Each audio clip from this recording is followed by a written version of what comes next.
Summit. What's the significance? It's enormous.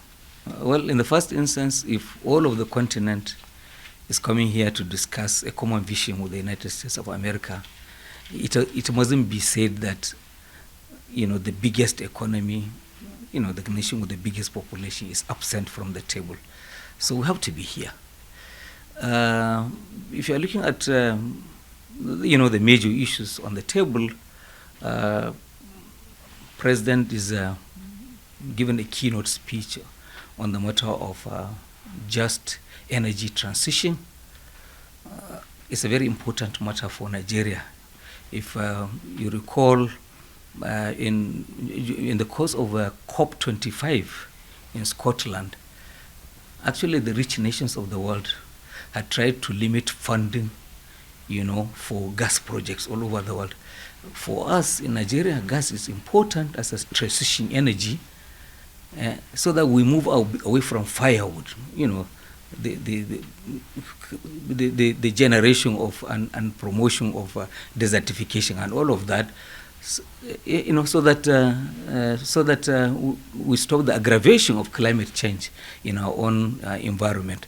So it's important that Nigeria uses this very big platform, to say what we want, especially in terms of the use of gas as a transition energy. And we're also helped by the fact that, and this is following COP26 in Cairo, the big nations of the world, America and Europe, they are also revising, their own opposition to gas in relation to its effect on, climate change.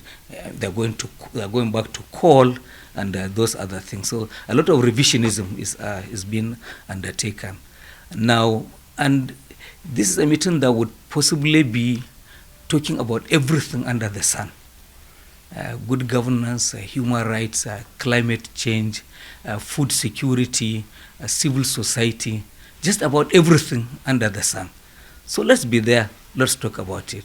In addition to this, of course, then, there's also another major summit by the U.S., by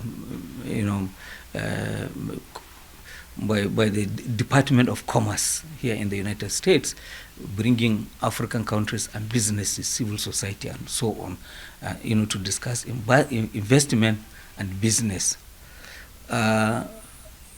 A side event that is also important to us here is the meeting of the Corporate Council Roundtable meeting.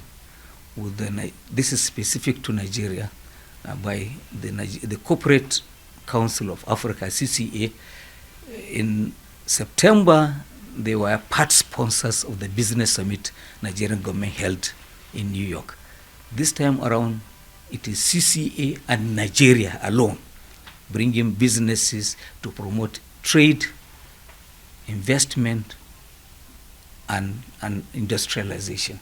So, and there are so many other things the president will be doing: side meetings, bilaterals, and so on. It's a huge gathering and an important one for Nigeria. So specifically at the investment forum, what are the expectations for Nigeria? Well, we are the biggest economy on the continent. In terms of size of population, we are number one. Yes, we are perhaps among the last to sign on the free trade agreement, AFCTA on the continent, the free trade area on the continent. However, we just have to plan in a way that it is most beneficial for our own people, for our local industries, so that people don't come from other places, and take advantage of it. It's the biggest free trade, area anywhere in the world. So what it means is that as we enhance production, industrialization in our own country, we'll take far more advantage, reaching well beyond the boundaries of our own country and taking the entire continent of Africa as a common market, beneficial to ourselves. And what do you think that the U.S. wants from Africa at this time? We've seen a lot of China, Russia, and the rest on the continent. Why do you think the U.S. is doing this? I don't want to think of it in terms of, being, another bout of scramble for Africa. Yeah, but so it's often said that Africa is the continent of the future.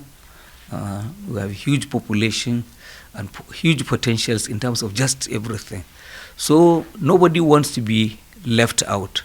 And so the United States, obviously, by President Biden, by calling this summit, the idea is to strengthen, the vision jointly formulated by Africa and United States that is beneficial to the two sides, so that together we march forward. Thank you very much, sir. Thank you. Sir. Okay, thank you.